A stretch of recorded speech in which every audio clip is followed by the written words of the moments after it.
Well, good afternoon, and welcome to Engineers Nova Scotia's annual Spotlight on Local Innovation, brought to you by the Women in Engineering Committee. I'm Emil Gannam. I'd like to begin by acknowledging the Indigenous peoples of the lands that we are on today. While we meet today on a virtual platform, I would like to take a moment to acknowledge the importance of the lands which we each call home.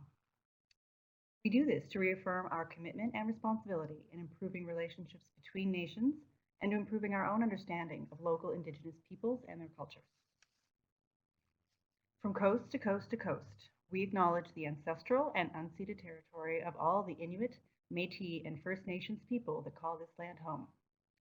In Nova Scotia, we are in Mi'kma'ki, the traditional, ancestral, and unceded territory of the Mi'kmaq people.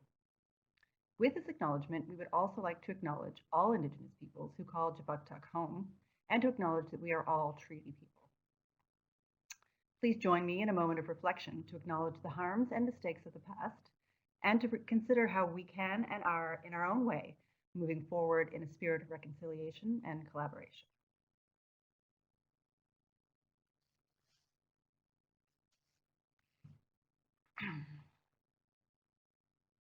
As I said before, my name is Emil Gannam. I have the great pleasure of being your MC for today.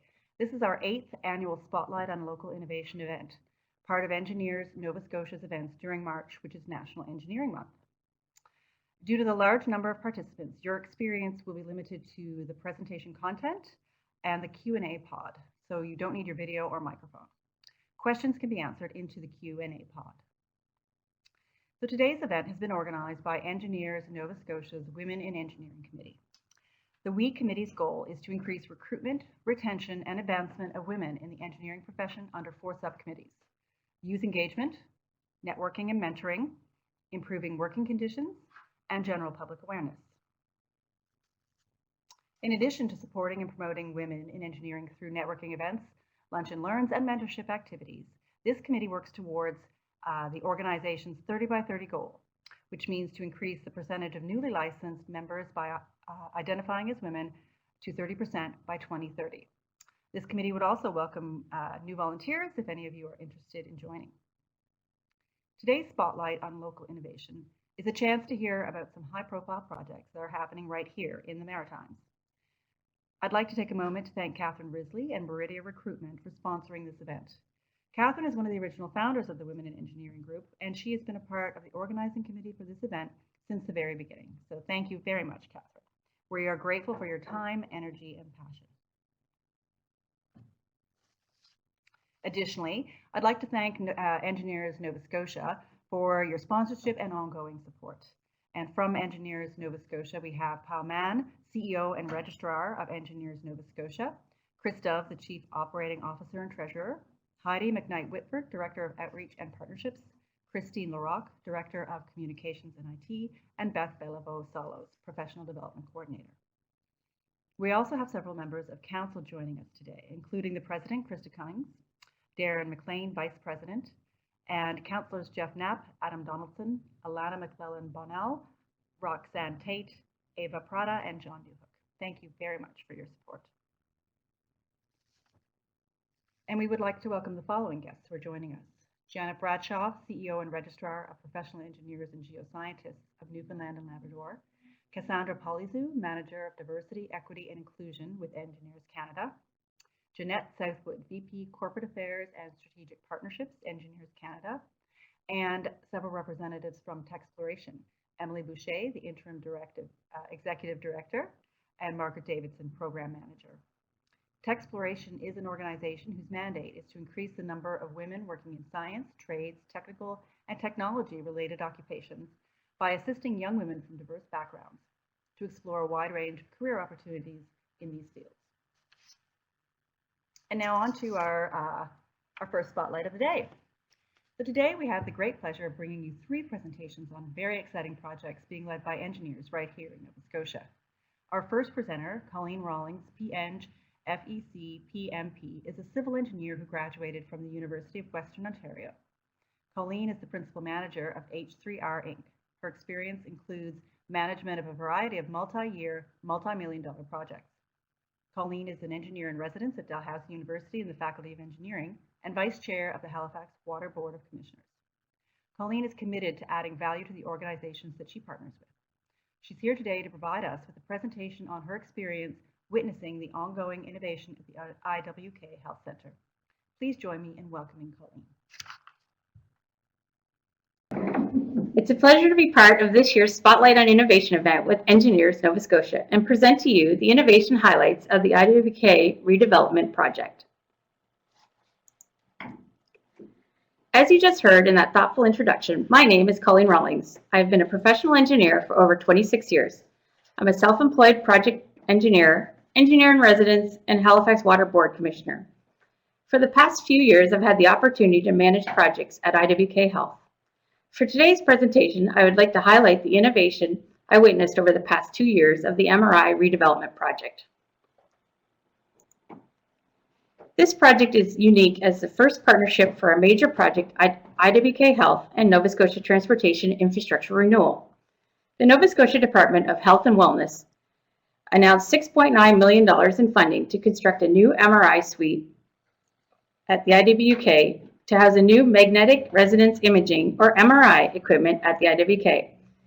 The MRI suite would include a dedicated anesthesia area for MRI patients and be specifically suited for the pediatric patients at the IWK. As a result of the new MRI suite displacing the urology clinic, a new urology clinic would also be constructed as part of this project scope. NSTIR secured the services of Colliers project leaders to project manage the scope, and Colliers contracted my services as the on-site project engineer. The project included the redevelopment of 3,300 square feet of space within a 2.5-year span. A brand new MRI space was cleared and constructed to ensure that the existing MRI equipment could remain in service to serve the patients at the IWK. The project was required as the existing MRI equipment had reached the end of its useful life. This equipment is used for over 5,500 scans each year and is the only MRI specifically equipped for the pediatric patients in the Maritimes. The MRI suite opened in October of 2020, a few months later than had been originally proposed, but remarkably completed with minimal delays during COVID-19 restrictions. Unfortunately, these restrictions did prevent the fanfare and excitement of a formal ribbon cutting. So like many events these days, we went virtual with our celebration. With the help of Applehead Studios, the significant milestones of the project were assembled into this video. Let's enjoy the celebration again today.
I hope all my future projects culminate with a video of the final product.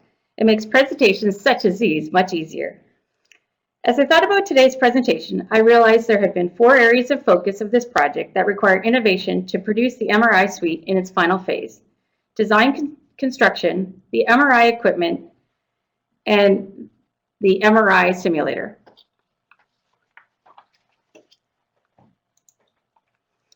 The design team was required to take 3,100 square feet of space within the existing level 1 of the IWK Children's Building and reimagine it into a functional MRI suite and urology physician space.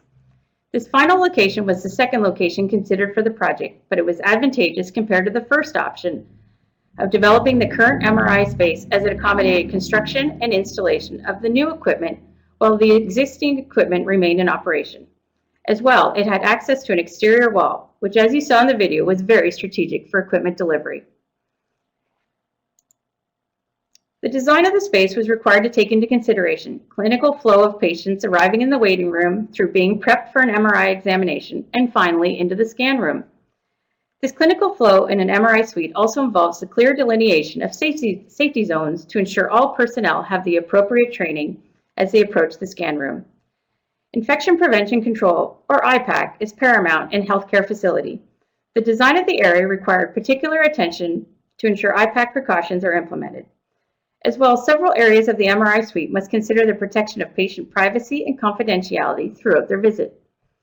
This 3,100 square feet area had previously been the location of the urology clinic and physicians, so this area is reconfigured to include the urology physicians returning to this area after construction was complete. The urology clinic is currently under construction in an adjacent space and will be operational by April 2021. I was very excited to have the opportunity to work on this project, as at first glance it only involved the specific area I've shown previously. My past projects at the IWK had involved significant portions of the entire IWK health facility. As the design of the project progressed, it became evident that additional areas of the IWK facility would again be impacted by a project.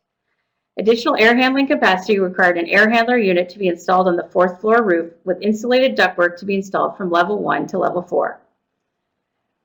It takes great innovation to reinvent an area of an existing children's hospital within the existing space and base building systems. As the design phase drew to a close, the construction phase was ready to start. The construction resourcing was supplied by the MRI equipment supplier of GE, and GE contracted Healthcare Solutions to manage the construction and utilize local contractors spearheaded by Atlantica Contractors to complete the 6-month scope. Before we could start the construction of the new unit, the space required asbestos abatement and demolition. Significant innovation is required to clear an area in a functioning patient care area to avoid building service disruption and impact on patient care. The asbestos abatement phase was underway for over 3 months prior to the start of construction. Construction projects within healthcare environments require innovation and attention to detail to ensure strict adherence to hospital-grade IPAC protocols. The entire project area was under negative air pressure to ensure dust and debris remained within the construction site.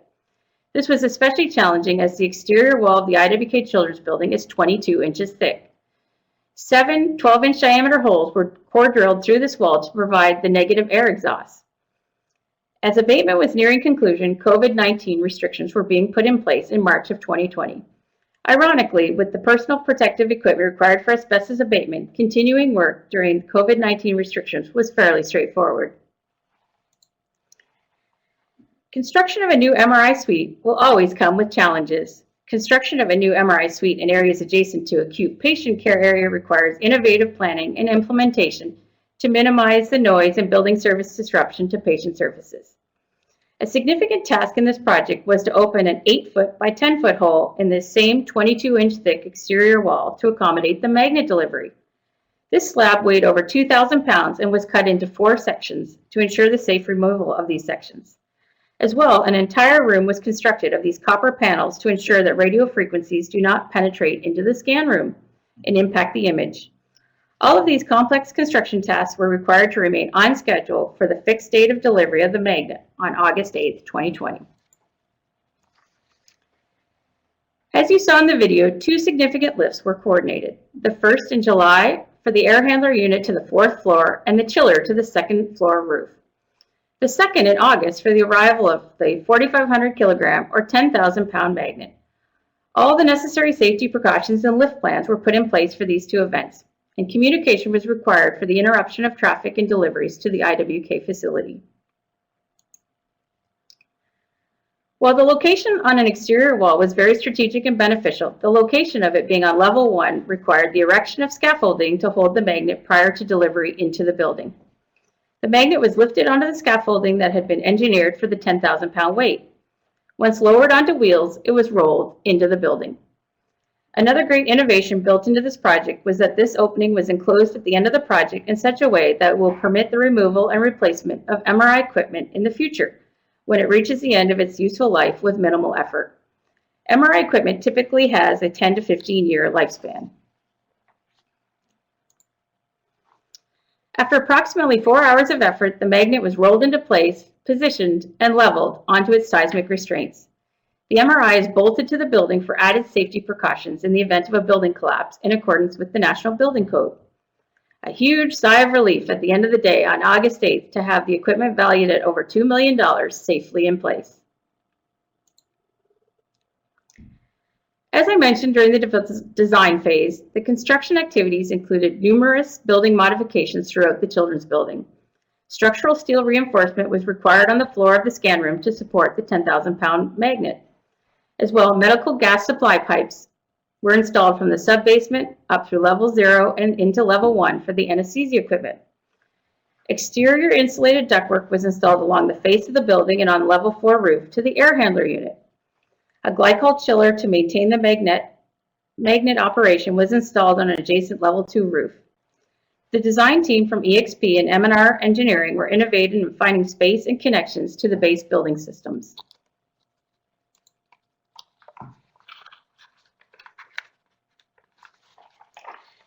As you can imagine, the foundation of this project was to bring innovative new magnetic resonance imaging equipment to the IWK Health Center. Updated diagnostic imaging technology, including a 1.5 Tesla 128 channel MR system. A significant innovation was to include an anesthesia induction room within the MRI suite to improve the patient experience. Many children require anesthesia to ensure that they can remain motionless during the scan. The clinical team worked with the architects to apply experience and innovation to the patient flow to reduce wait times and improve the patient experience. As well, the IWK Family Leadership Team is included as part of the project team from start to finish. In this case, the selection of the space runway theme and color palette was an important part of improving the patient experience. One of the most enjoyable parts of being involved with projects in pediatric healthcare environment is projects often include the consideration to make the patient experience as enjoyable as possible under the circumstances. The space runway theme was carried throughout the unit, from preparing the MRI equipment to look like a spaceship, to privacy screens with the space theme, and the control room interior window has a graphic film installed that provided privacy for the MRI technologists while entertaining the patients. The final piece of innovation that I want to present today is the MRI simulator that was included in the project. IWK radiologists had the desire to add this experience to the IWK since 2008. The MRI staff will work with IWK child life specialists to introduce young patients to the MRI experience using the simulator as a play tool in the waiting room. As patients become more comfortable with the process of an MR scan, it may lead to reduction in the need for anesthesia on some patients. My dual role of engineer in residence at Dalhousie University and project manager at the IWK provided that required link to make this dream a reality. A team of capstone students was matched with the IWK to design and fabricate an MRI that young patients could play on in the waiting room. The simulator includes noises recorded from the MR equipment, a stretcher, and similar sized board to simulate the close environment of an examination. The simulator had to be fabricated from hospital-grade materials that accommodated IPAC requirements. The capstone team was within 3 weeks of completing the simulator when COVID-19 restrictions were imposed. Luckily for the project, Dalhousie was committed to completing the simulator and was installed in December 2020. Here are some photos of the simulator and the actual MRI equipment. Can you tell which one is the real one? I think the students, with the help of an industry partner, Granby Industries, designed a realistic likeness. And while I have all of you as a captive audience, a quick promotional pitch to let you know that the Dalhousie engineers and residents are already recruiting for this September's capstone projects. Let me know if you would like us to match your organization with one of our capstone teams to tackle design projects in your organization. Check out our webpage at dal.ca. Thank you to everyone who made the success of this project possible and for the opportunity I was provided to be part of it and to present today on their behalf. I believe there is time now that I can answer any questions that have been submitted into the Q&A pod. Sarah here. First question, how did you deal with construction delays, if any, to minimize the impact a delay might have on the hospital operations? So as I mentioned, we didn't have a lot of delays once we went into construction. We had delays on the front end of finishing the design and finding an alternate location within the site. Once we were into construction, with a longer window of 6 months, it was easier to adapt as if there was a delay required that we had a long lead time item, then we were able to adapt the schedule that we could still make all the right pieces in place for the magnet delivery for August 8th. Thank you. How was the successful completion of this project? How has the successful completion of this project impacted the lives of Nova Scotians and Atlantic Canadians? So the availability of the new MRI equipment at the IWK is really important for all of the patients in the Maritimes. We were able to improve the image quality that is coming from the equipment so that the radiologists can get a clear image of the patient and any medical concerns there are. So this was a tremendous investment in the healthcare available to both the children and all the patients that visit the IWK. Somebody out there wants to know if you got to play with the toy MRI.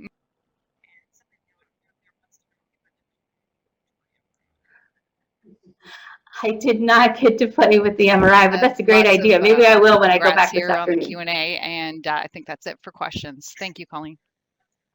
Thank you very much, Colleen, for that presentation.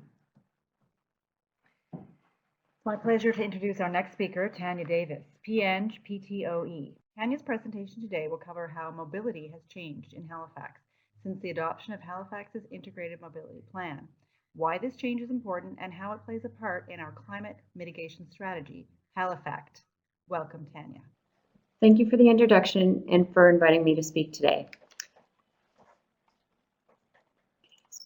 So the presentation will cover how mobility has changed in Halifax since the adoption of the IMP and why the change is important, and how it plays a role in our climate mitigation strategy. So the Halifax Regional Municipal Planning Strategy, the Regional Plan, sets out a common vision, principles, and long-range region-wide planning policies outlining where, when, and how future growth and development should take place between now and 2031 in Halifax. On December 5th, 2017, Halifax Regional Council unanimously adopted the Integrated Mobility Plan. The IMP is a progressive strategic priorities plan that will be integrated with the upcoming revisions to the regional plan. The IMP will support growth, development, and the transportation of goods and people of all ages and abilities using all modes, including walking, cycling, transit, and motor vehicles, consistent with the direction in the regional plan. The 2006 regional plan identified 6 functional plans, which were basically lists of actions that outline the approach to transportation and planning in Halifax. However, there was a lack of an overarching strategy that tied all the functional plans related to transportation together. And more consideration of land use planning and its influence on transportation planning was needed to wisely grow our city. In addition, many of the road network projects that had been identified over the last 30 years were becoming increasingly unpopular due to the high cost implications and the impact on the environment. And there was a growing awareness of the potential to accommodate current and future mobility needs through alternate means, including higher order transit and active transportation. As you can see from the diagrams on this slide, historically city building was focused on designing and building roadways to accommodate the single occupant vehicle. The traditional approach to transportation planning aimed to reduce congestion by building more roads or widening existing ones to meet the demand. However, as road capacity is increased to accommodate more vehicles, additional drivers choose to use that capacity, which in the end creates more and more congestion. This is commonly referred to as induced demand. Additionally, as our communities continue to grow, there was less and less space available for building and widening roads. I stole the picture on the left from Twitter, but it's a cautionary tale. The 1970s traffic engineers would say, just one more lane, I promise it'll fix it. 1980s, just one more lane, I'm sure it's going to be fine. 1990s, 2000s, 2010, one more lane, I promise. And then unfortunately, we know that one more lane just won't fix it, and we had to come up with a different way. Additionally, in 2016 and 2017, Halifax was growing and was anticipated to grow. Therefore, Halifax needed to be progressive and innovative in its approach to land use and transportation planning. This resulted in the development of the IMP. In 2006, the regional plan set the target that by 2031, 30% of all trips would be made by walking, cycling, or transit, while 70% would still be made by private vehicle. The 2014 regional plan affirmed the importance of meeting or exceeding these targets. Unfortunately, in 2017, at the time of the writing of the IMP, the Halifax region was heading in the opposite direction. We were seeing more and more people using the single occupant vehicle and not going the other way. We knew that this was going to be problematic as our city continued to grow, and we needed to look at our communities and how they were growing more broadly. The next census is due in 2021, and we are hopeful that the numbers will be moving in the opposite direction. However, with the pandemic over the last year, things are yet to be seen. So quickly, the vision of the IMP will hope to have residents to have a choice of affordable, healthy, sustainable, and connected travel options for moving people and goods through integrated transportation and land use planning. The IMP recommends solutions for residents and businesses in rural, suburban, and urban areas of HRM. In 2017, the vision was definitely progressive for Halifax, and there was lots of work to be done. To align with this vision, transportation-related decisions should always consider these 4 pillars that are outlined in the IMP. The IMP's vision and pillars is further supported by 4 key principles. They include building complete communities around public transit, employment, shops and services, moving people and goods instead of focusing solely on moving vehicles, managing congestion instead of trying to eliminate it, and understanding that there is no one solution to solve our mobility problems. They function as a check to ensure that the policies and actions in the IMP work together towards achieving this vision. The IMP is made up of 4 foundational policies, including integrated planning, land use and transportation, complete streets, and transportation demand management. The foundational policies set the stage for the overarching themes of the IMP and create a foundation for the mode-specific policies. The mode-specific policies build on the foundational policies to provide detailed direction related to each method of travel.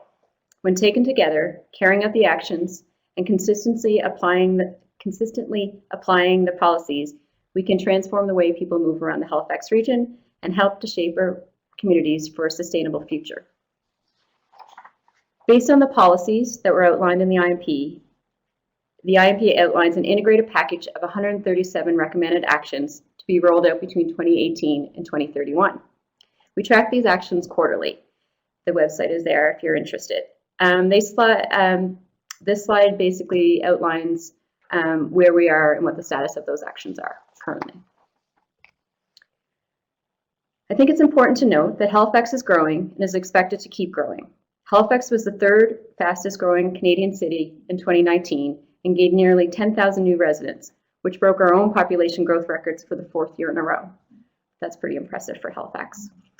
The 137 actions in the IMP aim to offer citizens improved access to daily destinations, help lower our emissions, reduce the need for individual car ownership, support vibrant and livable neighborhoods, and improve wellness by facilitating healthy lifestyles. So we all know that developing a plan is one thing. Implementing the plan, especially a progressive one, is something entirely different, especially one with 137 actions which requires 3 different business units within the municipality, other levels of government, and external stakeholders to implement it. So how has mobility changed in HRM since the adoption of the plan? Well, quite frankly, it's changed significantly. My job is no longer the same. So this plan meant a more integrated approach to help people move. It meant that we had to evolve the way in which we approach project design and how we deliver projects. And based on the timelines associated with the plan, we had to hustle. We needed to change how we collaborated internally, how we did engagement, how we designed projects more holistically. We needed to develop new processes and checklists and design standards that we didn't previously have. We needed to be innovative, nimble, and open to try new things within the right-of-way. We as engineers have traditionally been very good at using proven techniques based on science, research, and technology to design and build our streets. In developing the IMP, and certainly in its implementation, we had to look to multidisciplinary teams to ensure we were designing and implementing more holistically. This was a huge change management process with no time for change management. Construction season, as we know, is always around the corner and expectations are always high. Innovation has played a part in the implementation of the IMP in that we've used proven science and the engineering as a foundation. However, we have allowed ourselves to try new things, learn from them, engage on them, collect data, and then if needed, adapt to the projects to make them better. This can make people, especially engineers, very uncomfortable. My small team in strategic transportation planning with Halifax is made up of 11 engineers, planners, landscape architects, and technicians, and was developed purposefully to ensure a highly motivated and diverse group who wanted to see change in our mobility network, who would work with our colleagues in other departments and levels of government to implement the IMP. I know I still have to be reminded some days that it's okay to try new things, and some projects will be perfect out of the gate. However, some will not, and it's okay to push for new ideas, and it's also okay to adapt projects to make them better even after they're implemented.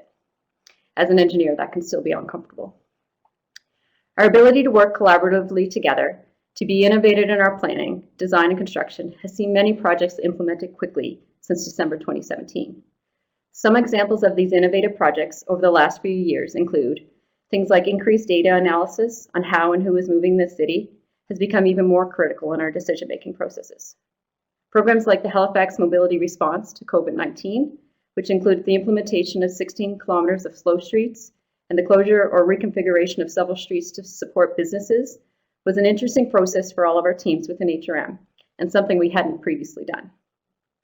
We developed transportation demand management techniques and tools to support people who wanted to move differently, such as how-to videos and documents like Halifax Transit's How to Ride a Bus. This information was produced in 7 different languages to support our growing communities. We provided an online dashboard related to road safety to further our approach to information sharing. We've implemented 19.7 kilometers, and I'm definitely saying the 0.7 because that 0.7 is also important, of the All Ages and Abilities Regional Center Bike Network using traditional materials as well as tactical products like flexible bollards and movable concrete curbs to allow us to implement this connected network quicker. We have developed street improvement pilot projects or tactical urbanism program that uses temporary materials such as bollards, paint, concrete barriers. This program continues to grow, and in 2020, our teams installed 20 new tactical bump outs and 300 meters of protected bike lanes. Using the Complete Streets foundational policy identified in the IMP, the Municipal Services System Design Guidelines, most affectionately known as the Red Book, is currently being updated to reflect the Complete Streets approach and has been renamed the Halifax Complete Streets Guidelines. These guidelines place more importance on context-sensitive design instead of lookup tables and will result in a more holistic approach to our traditional rehabilitation projects of replacing curb, sidewalk, and asphalt. Halifax Rapid Transit Strategy for ferry and bus rapid transit was developed and approved by Regional Council in May 2020. Who would have thought Halifax would have a transit map as inspirational as this? This is big city stuff. Our teams needed to be creative to fit transit party lanes into our existing curb-to-curb width. Those of you that consult for us know how challenging this can be. However, we have seen several locations implemented over the last number of years, including Gottingen, Yonge Street, Barrington, Roby, Mumford, Bayers, and Main Street in Dartmouth. The way in which you pay for parking has changed in downtown Halifax. So the replacement of the meters with the pay and display parking technology. In addition to some of these other projects, some of the ones that are on the horizon that have some innovative ideas include the Windsor Street Exchange redevelopment project, being led by my team, which is involved in the redesign of the intersection of Bedford Highway, Windsor, and Lady Hammond Road. The goal of this project are to add active transportation connections, transit priority in alignment with the rapid transit strategy, improve the movement of vehicles and goods through the area, improve the safety for all road users, and reduce congestion at this intersection. That's a big feat for an intersection if you've traveled through this one. Based on the conceptual design, the proposed upgrades is expected to result in a reduction of more than 260,000 person hours of travel per year. This saves time, money, and GHG emissions and improves our air quality. The new neighborhood being built in the Cogswell district, where the Cogswell interchange now stands, is considering some innovative ideas such as district energy and affordable housing. So how does the way in which the municipality approaches mobility play a part in our climate mitigation strategy? I'm not an expert on climate change. I'll leave that to my colleague Shanna Miedema and her amazing team. However, I do know that in 2016, the transportation sector made up 19% of the greenhouse gas emissions in Nova Scotia. I also know that our new premier has made it clear that climate change is important, and since he was sworn in, has made some pretty bold announcements, which will see investments in climate change action and a commitment to a renewable future. So let me start by providing a little overview of Halifax. It's Halifax's long-term climate change plan to reduce emissions and to help communities adapt. The plan was adopted by Regional Council in June 2020 and guides efforts to reduce emissions by conserving energy and increasing access to clean energy sources. The municipality is taking a leadership role by creating this plan. The targets and actions in the plan are not easy and will require shared implementation across many organizations and the community. Halifax will also be used, like the IMP, to inform other municipal plans and policies, including the update to the regional plan, which is currently underway. As part of the plan, HRM is committed to a net zero municipal operations target by 2030 and set a community emissions target of net zero by 2050. In 2018, the world's leading scientific body on climate change released a report that indicated that the risk of climate change can be substantially reduced by limiting warming to 1.5 degrees Celsius above pre-industrial levels.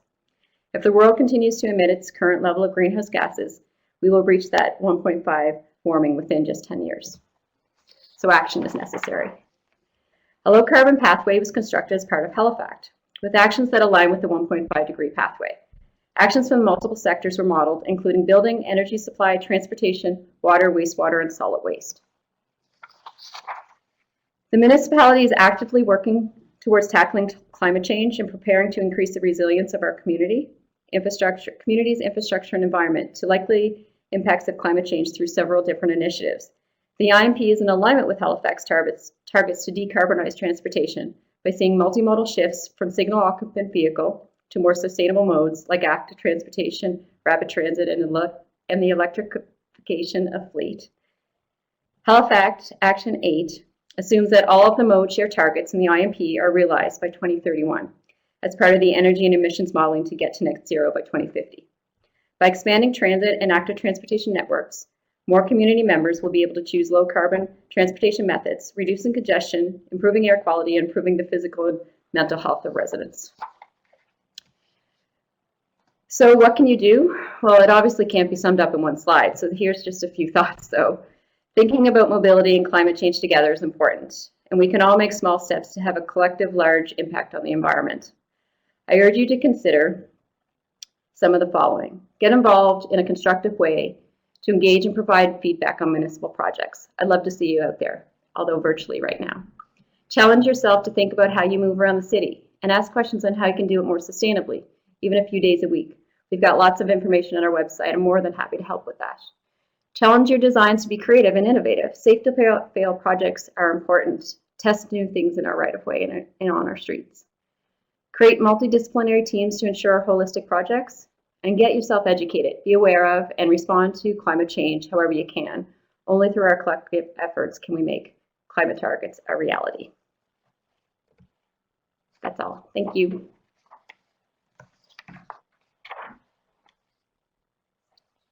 Hi, Tanya. We do have a few questions here. If you have a few minutes. So with Halifax growing so quickly, what is the strategy or approach to update the plan in order to keep up with the rising population? Certainly. So we had the IMP, it was approved in 2017. Since that time, with the 137 actions, we're continuing to evolve it. So the rapid transit strategy is one of those methods that we look to the IMP to point the direction that we needed more transit investment, and the rapid transit strategy, which was a staff-led initiative by my team in Halifax Transits, to see where we should be investing in land use and transportation, even more focused on that. So we're continuing to kind of work on those projects to see where we're going. And the regional plan that's currently underway will help reiterate the need for some of those adaptations as we go. Excellent, thank you. Is there a plan to include more urban express routes with associated carpool parking lots in HRM public transportation as a way to increase those commuting options for individuals who are outside downtown core? Sure, there's thought about a whole lot of different things. Certainly, when we talk about transit, we want to focus on where the most density of people are. And so those that are living out in the rural and further out suburban areas, certainly, providing the park and rides. Now, whether that is the strategy going forward, we're still working through some of the details on that. But certainly, we're looking at how we accommodate our rural residents. Halifax is 55 square kilometers in area, which is about the size of PEI. So one size does not fit all. So we're trying to figure out all those different things, but it's certainly in the works. So what approach will be taken if we are not able to meet that 30% target by 2031? 30% of trips that will be made by walking, cycling, and transit.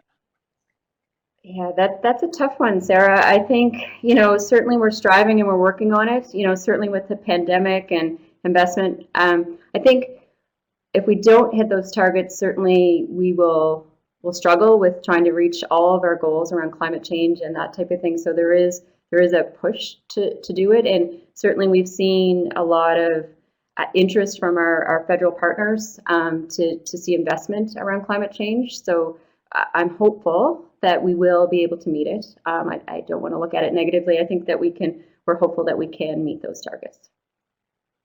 I think we still have a few more minutes, so I do have a couple more questions here. The next question is, how do you foresee vehicle sharing programs integrating into this plan? Have you thought of that concept? Sure. Yep. So we do. We'll work with our partners. The car share programs by accommodating them on our streets with parking spots and working with them to find locations that work for them. It's not something that we lead, but we do work with those companies that have that product available by allowing them to accommodate them, I guess, within our right of way. Okay, how about one more? Where does rail fit into the future of transit in Halifax? Does that have a place, or is there thoughts around rail? Sure. So rail had been always part of what the thought around the future of Halifax moving people was going to be. 2 years ago, I think we brought a report back to council, and a decision was made because we don't own the rail lines to go away from using rail as the solution, and that's where the rapid transit strategy came from, and focusing more on bus rapid transit and our ferry system because our waterway is there and available to use. I think we've peppered you enough. Thank you. No problem. Thanks for having me. Thank you very much for that, Tanya. Our next presenter is Eva Parada. Eva P.Eng is an internationally educated engineer with a Bachelor's of Engineering in Civil Engineering from the Universidad del Norte, Barranquilla, Colombia, and a Master's degree in Civil Engineering from the Pennsylvania State University. Eva moved to Halifax from Washington, D.C. in the summer of 2011. Senior Manager of Infrastructure Projects for Develop Nova Scotia, she leads all design and construction projects for the organization. She also volunteers her time with the ISANS mentoring program, the Engineers Nova Scotia Women in Engineering Committee and serves on Engineers Nova Scotia's Council. Eva was honored with the SL Devereaux Award for the Advancement of Women in Engineering in 2019, and she is the current co-champion of Engineers Canada's 30 by 30 initiative for Engineers Nova Scotia. Eva is going to speak today about a project where she has been working with the community to implement a comprehensive master plan for the iconic Peggy's Cove. Please join me in welcoming Eva. Thank you, Engineers Nova Scotia, and thank you to the Women in Engineering Committee for putting this wonderful event together. I'm Eva, and if you've heard about our iconic Peggy's Cove, it has been through one of the project elements, a deck on a loop road that has captured the media attention and much of the public attention lately. However, the planning, the design, and the construction work that has taken place over the last 2 years has been much broader. The work more extensive, and it continues.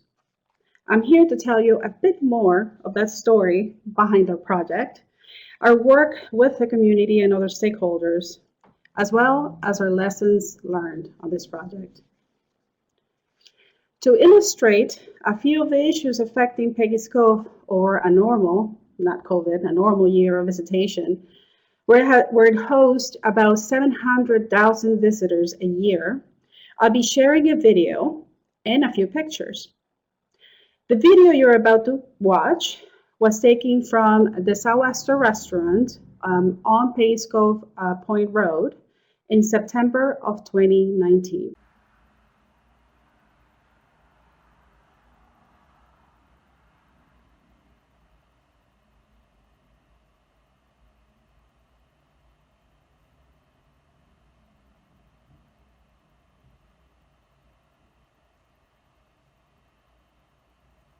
After that sobering video, I'll show you a couple of pictures. Over the last 2 decades only, Peggy's Cove has experienced several large floods that have severely impacted the community living across the cove and cutting off access for emergency vehicles, especially along Peggy's Point Cove Road. After Hurricane Bill, as you can see on your left picture in 2009, the community decided to build a breakwater. Much of what we will discuss will include an improvement of such a breakwater. To the right, you see pictures from Hurricane Dorian in 2019. You can do a quick Google search and find fantastic pictures of the size of the waves and near the lighthouse.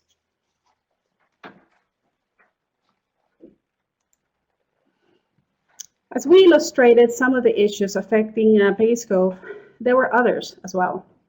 A plan for asset management of provincially owned properties and buildings. Servicing, there was a lack of public washrooms and a waste management treatment strategy. Governance and management was another of the issues identified, causing lack of trust and frustration among residents and owners. So as a project, the problems were much larger. Rather than spend resources on Band-Aid solutions, the Department of Business asked Develop Nova Scotia to come up with a comprehensive master plan. Basically, our objective was to balance environmental and economic sustainability with livability. And if you look up the word livability, it would relate you to the increase of quality of life, balancing with all the other economic, environmental factors. So our work started in early 2019, and one of the first things we did was to meet with the community. 25 plus out of 32 residents of Peggy's Cove attended the original community sessions. This was an event that was greatly appreciated by them. They were highly engaged, and they were asked to continue to collaborate throughout the planning phase that our colleagues at Develop Nova Scotia led. So to give you a little bit of a chronology of the master plan that started in late 2018 into 2019, we took those community sessions and then took them back to the Peggy's Cove Commission and also to tourism stakeholder that were involved with Peggy's Cove, and we did that in an iterative way.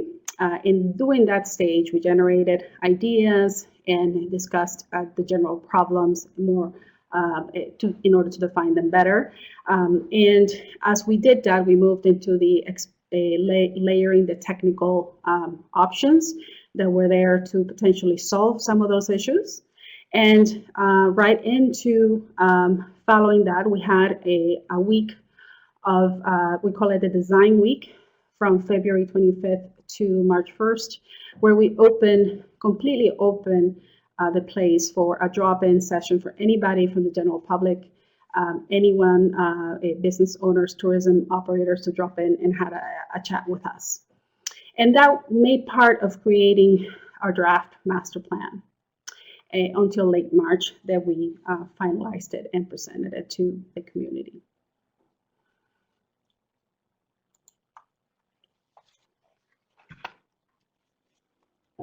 So there was something very important out of this master plan that has been the guiding document and has framed all of our discussions and decisions going forward, and has been articulating that community vision. And those 4 key questions were asked over and over again. And we collectively came up with what Peggy's Cove is: a world-class fishing village where people feel proud to live, families thrive, and residents benefit financially from hosting the world. A visually authentic and beautiful community with the appropriate physical infrastructure, with effective, clear, fair rules and regulations and governance to manage the community and visitors, so that visitors enjoy their visits and learn about the real Peggy's Cove.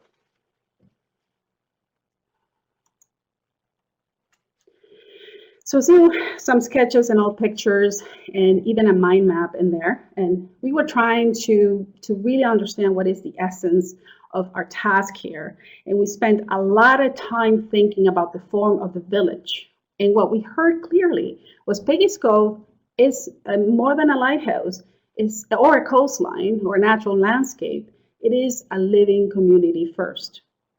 And from an inclusive economic development perspective, we spent a lot of time thinking how residents could participate in the local economy and how this supports tourism-oriented businesses in the region. We wanted to bring outside the lighthouse bustling Cove back and support greater diversity of offerings, community, businesses, and cultural offerings. So our consultants at ADM came up with these 4 ideas in the master plan. And during this presentation, I'll concentrate on the implementation of items 1, 2, and 3, which address the transportation, the climate adaptation, and the Peggy's Cove experience elements. As any planning process, like my colleagues at Develop Nova Scotia would say, there's never 100% agreement, but the vision created at the beginning, the one I read to you just a short while ago, continues today as our guiding and framing document to guide the work.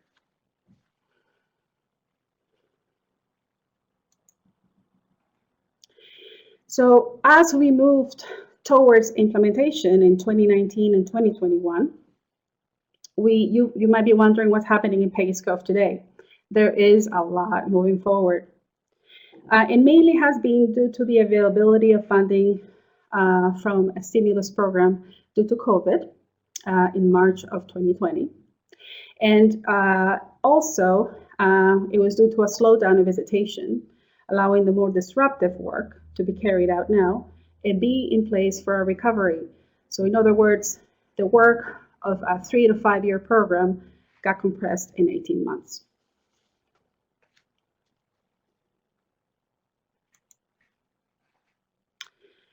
So the first thing our team did during the implementation was a pretty conventional approach.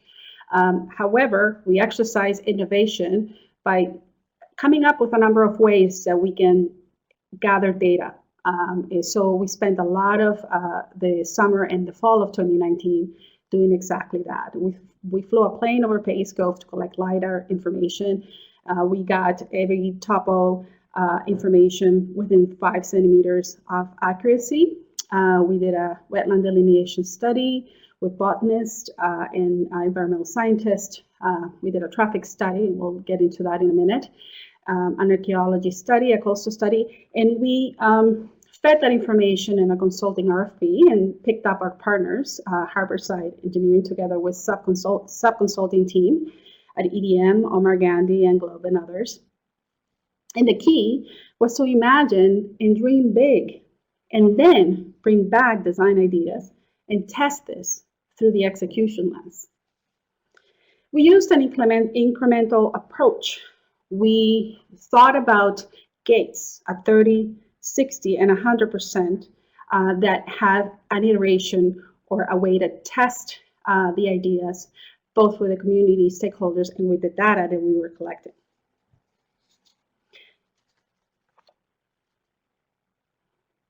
So a little bit of our approach during design and those gates is shown in this slide.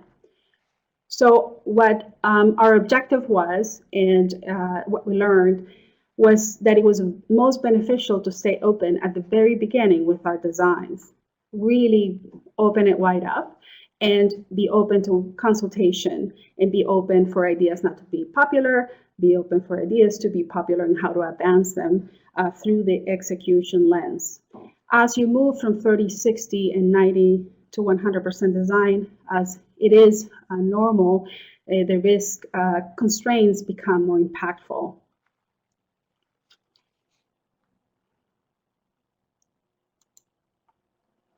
An important consideration to show you here is how complex this program of projects was, or project of projects.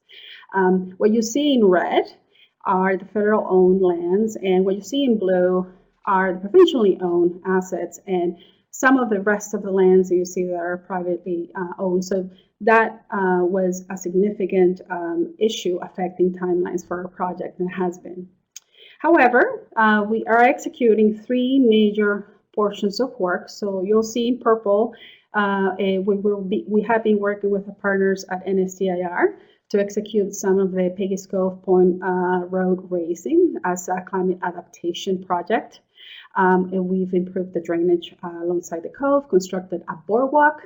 We had raised the existing breakwater to meet coastal projections, and we had expanded and have been expanded the VIC parking lot. In yellow, right at the center of the code, I don't get to see it in dotted lines, is where we're completing the boardwalk and bringing people back to that bustling cove, restoring the Degar studio, and also building a new public washroom with an open decking and space for public gathering and civic events. In red, near the lighthouse, is where the viewing deck and the public washrooms are being planned.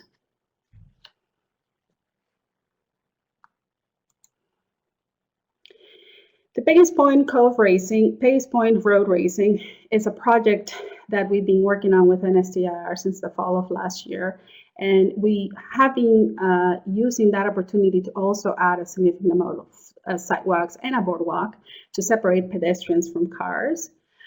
We've introduced a 3-way stop at the VIC parking lot, and we've also used that racing as an opportunity to create that fill area that I was talking to you, and create an area at the Cove where the public washroom currently is, and creating that open civic area across it from the Degar studio.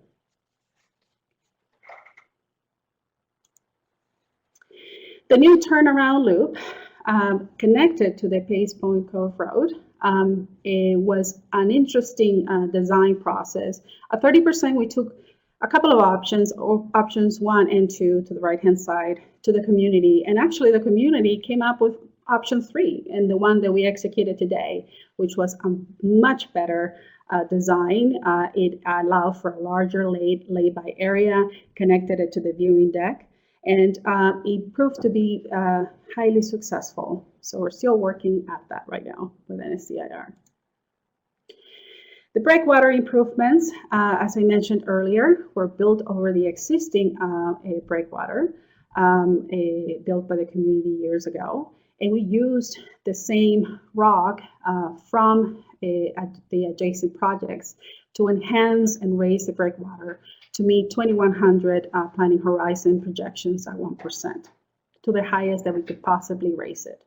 So it went approximately from 5 meters to 7.5 meters high. The traffic management system, very interesting solution, was actually a program of several tools, and our priority, as I mentioned before, was maximize safety for all residents, tourism, and staff. So our objective was separating vehicles from pedestrians, minimizing wasted vehicle trips looking for parking, enhance accessibility, and improve emergency vehicle entrances. The tools that we used to achieve this were creating a new parking inventory system, totally wireless, creating turnaround areas for vehicles, buses, and RVs, and adding parking storage. Parking storage was an interesting issue, and I'll show you this example here in this slide. During August from August to October of 2019, we recorded traffic both at each intersection at the VIC and the Southwestern and not Highway 333 with the intersection of Peggy's Point Cove Road. And we created a concept called Failure Days to communicate this to all the stakeholders in the community. And what that meant is the number of days defined as where parking demands exceed parking supply. So people experience the failure days as people driving around the Cove trying to find parking, or blocking driveways of community members, creating a lot of congestion along the Cove. And we came up with 41 out of the 51 days measured during that summer were failure days. As a result, our team of consultants in Develop Nova Scotia came up with this option at a very early stage, 30%. And that was to create extra capacity of parking inventory. And the community expressed the need to not do this part of the project at this time. This would have been proposed in an area next to the Peggy's Point Cove Road and Highway 333, and instead test the parking inventory systems first with an expanded VIC lot, which we'll see in a minute, and have a bit of a compromise on the reduction of the failure of number days while we tested these new systems. And so as a result, this phase of the project did not go past 30%. It stayed there and it got postponed for a later phase. So we reviewed two options for the visitor parking, what we call it the VIC parking lot. One that introduced 2,100 meters squared of extra parking, and we reorganized the lines to adopt more buses and more cars. And of option two, we actually were able to offer an increase from 84 parking spots to 173, with a compromise that these would have 17 failure days. And we also reviewed option one with the community, and we introduced less number of parking spaces with adding only an area of 151 meters squared, with 25 number of failure days. I mean, days that people will be finding parking elsewhere. And the community had an interesting point and a very valid one. They were concerned about the viewing plane, so we ran a few viewing sheds to ensure that the cars were actually not visible, and that the rocks will be protected near the VIC. So we end up selecting option one, and that's what is being constructed today. The Basling Cove.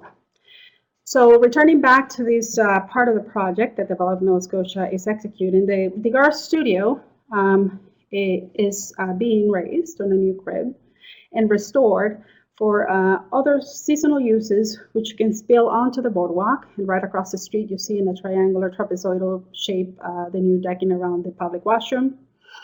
And the focus for the Degarth will be on artists and makers to integrate with history and legacy of the Degarth. And we end with the lighthouse arrival area and viewing platform. As you can see on the right side upper corner, the proposed viewing deck during the master plan was largely modified based on the coastal study that we performed in the pre-design phase and retreated back to stay more within and closer to the road. So that is represented, the road is represented on the red lines, and I'll take you to the image on the left-hand side where the new proposed viewing platform is shown. And you see the outline in blue is of the viewing platform and how this is all about creating that experience for folks, for everybody to experience the rocks without having to, having to navigate through them. It's all about creating that experience while still allowing access to the lighthouse and to other areas in the natural landscape. This is an image of a beautiful rendering by Omar Gandhi Architects, showing you what we call it the nose, affectionately. This is nose B as you come off of the lay-by area and move towards the main viewing platform in front of the lighthouse. So as I reflect back, my experiences with Peggy's Cove, it makes me think the Peggy's Cove is not only an icon of Nova Scotia, but also part of our cultural identity. I visited Peggy's Cove for the first time in 2008 as a tourist, and there's my father next to me. I was experiencing it on a foggy day, and I thought it was majestic. And never thought about the traffic much at that time. And later, as a local, I took my father again in 2019. My father is 71 years old.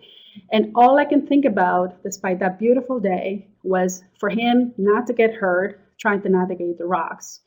And interestingly enough, through this project, I've heard that 85 to 95% of calls to EHS have been due to twisted ankles. It makes me pause and also reflect on our duty as engineers, our ethical duty as engineers, and to the public, and bring you some of the lessons that are learned on this project, which had been primarily actively listen to others, especially those that have the knowledge of the lived experience, those in the community who know the issues.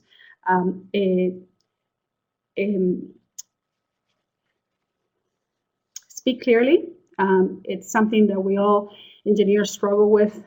We always go to a very technical terms to explain issues, problems, or solutions. Try to think of a way you can communicate those solutions in a very clear way so everybody can understand. Contextualize the design and accept that you're not going to make everyone happy. You always need to go back and be thoughtful and innovative in the way you explain, you communicate both the problems and the solutions to others. And for students, it's just a pause to show you how your hard work as engineers can be materialized for you and be inspiring, be aligned with your values, and have a positive impact for the community at large. Thank you very much, and I'm going to open the floor for questions. Hi, Eva. What do you consider to be the most important aspects of community engagement in projects like this?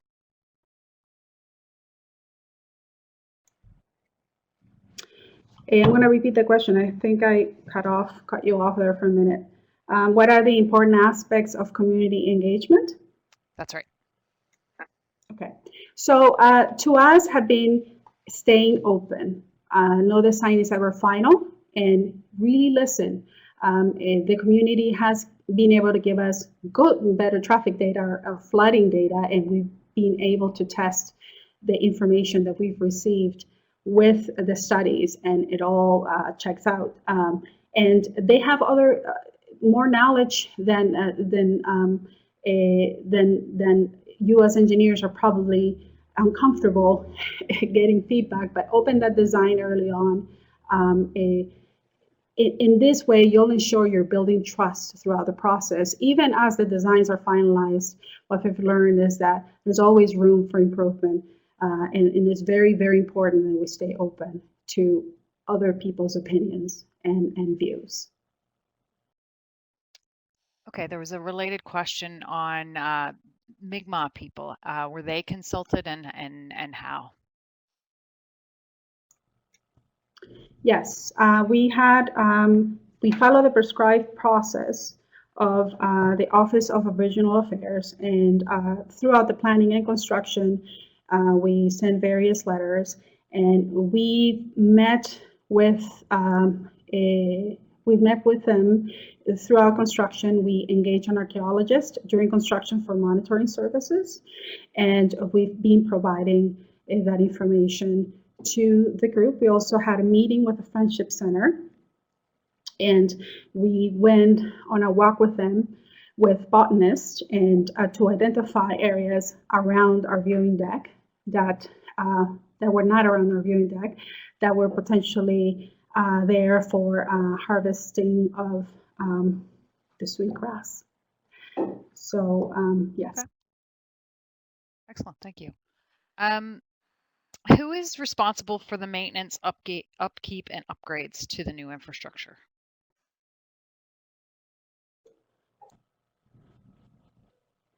We are working with the Department of Business, with Develop Nova Scotia, who has been assigned that role, and we're working on finalizing those operational issues, garbage collection, and yeah, just servicing the washrooms and all those new improvements.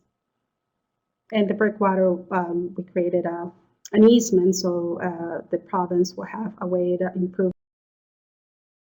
Thank you. What was the most innovative idea from the community that was implemented into the final design? There were so many. I'll have to say that the turning loop was right on. There were some concerns that we had originally when we explored that option related to slopes and site views, but we were able to work through them. And when we look back, we really think that that was the right approach from then. I don't know if you recall where the MS Pewter building is, so the turning loop will be around that building. And I'd say that it has just merged perfectly with the rest of the work that we're doing at the Cove. I'd say also as well the idea of postponing work and testing things first. Really not rushing into solutions that our technical data was telling us you have so many failure days, more capacity, more parking capacity is needed. But the community said, hold off, test this parking inventory systems first. Check the VAC expansion, see if that, and then that would give us more traffic data to really support what the real size or capacity of that future parking or overflow parking spot would be and where. What new feature Sorry, at can you Peggy's repeat Cove that? are you most excited about? Can you repeat that again? I have to say that I'm very excited about the public washrooms. I'm a 44-year-old woman. I need to go to the washroom. And yeah, washrooms are so important. I think the area at the Cove, the bustling Cove, and I love art, so I'm looking forward to the Big Art Studio being full with art and seeing the history of the Cove. I'm a history nerd, so I would love to see that and learn more about Peggy's Cove. It's very inspiring, that aspect of the Cove, the center. Thank you, Eva. Lots of congrats to all the speakers here in the Q&A forum. So thank you to all of you from all of us. Passing it back to Emil. thank you very much, and thank you to all of our presenters. As a token of our gratitude, Engineers Nova Scotia is offering a $1,000 entrance scholarship through Techsploration. So this scholarship is available to a student who identifies as a woman, who is pursuing a degree in engineering and has demonstrated a commitment to creating a better world through supporting their local or global economy. Engineers Nova Scotia has long been a proud sponsor of Techsploration, which is a nonprofit organization that promotes young women from diverse backgrounds to explore a wide range of career options in technology, trade, science, and engineering. We'd like to thank our title sponsor, Meridia Recruitment, and Engineers Nova Scotia again for their support in making today's events happen. Thank you to our sponsors, CBCL, Dalhousie University Faculty of Engineering, Dillon, East Point, Irving Shipbuilding, NS Lands, Nova Scotia Power Customer Solutions, SNC Lavalin, and Stantec. And of course, none of this could have happened without the hard work of the Women in Engineering Committee and the staff at Engineers Nova Scotia, especially including Beth Bellevaux, Salos, Christine Larocque, and Heidi McKnight Whitford. And lastly, thank you to each of you for joining us today. March is National Engineering Month, and there are many exciting events coming up. Please visit the Engineers Nova Scotia website for the latest list of events. We look forward to seeing you at our future events.